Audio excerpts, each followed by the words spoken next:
I think it's really important that agriculture not only feeds the world, but also does it in a way that takes care of our planet. Vraiment? Pendant plusieurs mois, Publicae a enquêté sur un commerce aux antipodes de la durabilité, les pesticides extrêmement dangereux. Notre démarche est inédite, croiser des données exclusives de l'industrie avec la liste des 310 substances les plus dangereuses établie par le réseau international Pesticide Action Network. Selon nos estimations, Syngenta en a vendu pour 3,9 milliards de dollars en 2017, plus que toute autre société. Ses destinations privilégiées sont des pays comme le Brésil, l'Argentine et l'Inde, où le géant bâlois profite de la faiblesse des réglementations pour continuer à vendre des produits interdits en Suisse ou dans l'Union européenne. C'est ça la durabilité façon Syngenta? Superpuissance agricole, le Brésil est le premier utilisateur mondial de pesticides.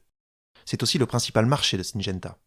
En 2017, ses ventes de pesticides extrêmement dangereux dans ce pays s'élevaient à environ 1 milliard de dollars. Pour comprendre les conséquences de ce commerce toxique, notre équipe s'est rendue dans l'état du Mato Grosso, au cœur des monocultures.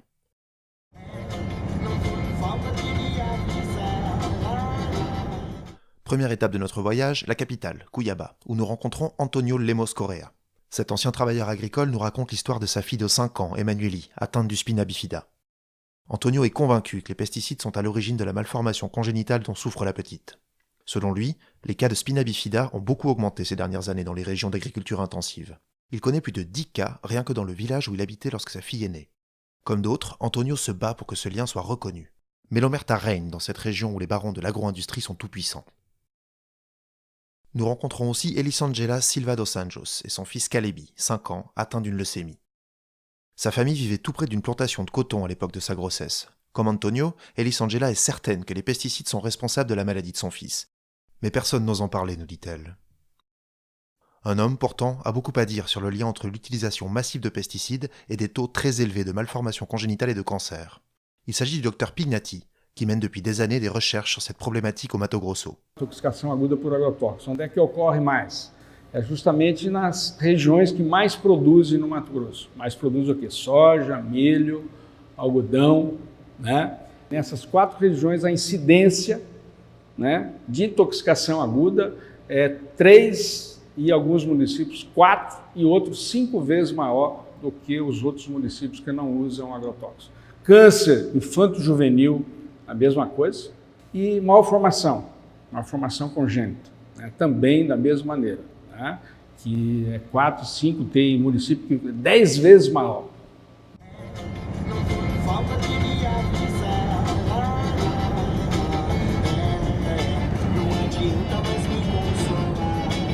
Deuxième étape de notre périple, Lucas do Rio Verde, autoproclamée capitale de l'agro-industrie. Ici, les monocultures de soja et de maïs engraissent les centaines de milliers de poulets et de cochons tués chaque jour dans de gigantesques abattoirs.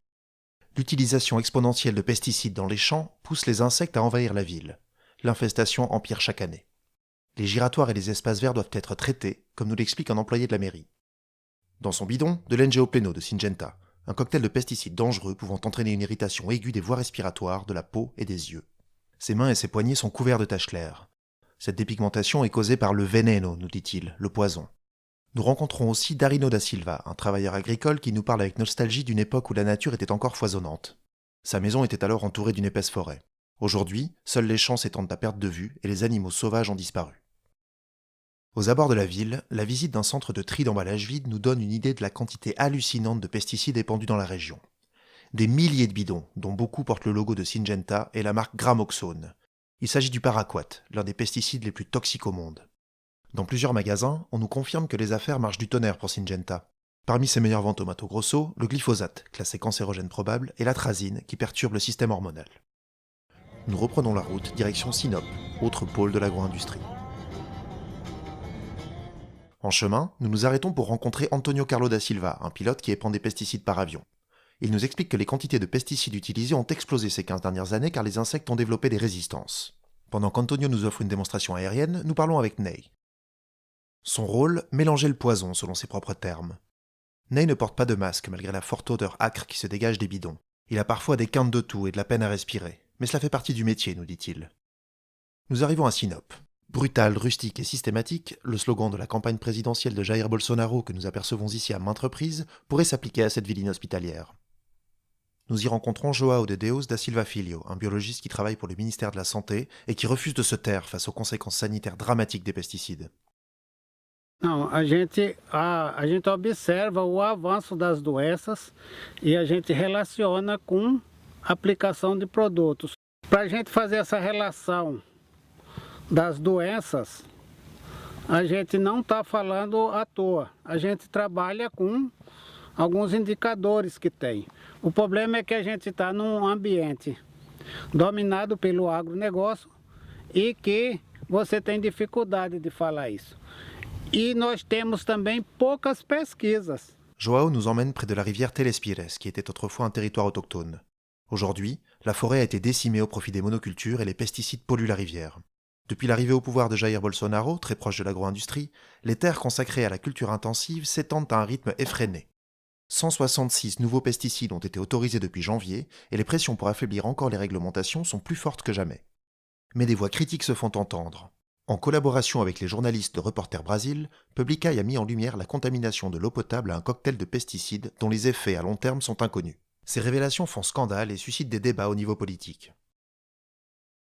We realize that we, Syngenta, have to listen to farmers, food companies, food retailers, NGOs, and to government regulators in an open conversation about what really is sustainable agriculture and how we work together to make the right things happen.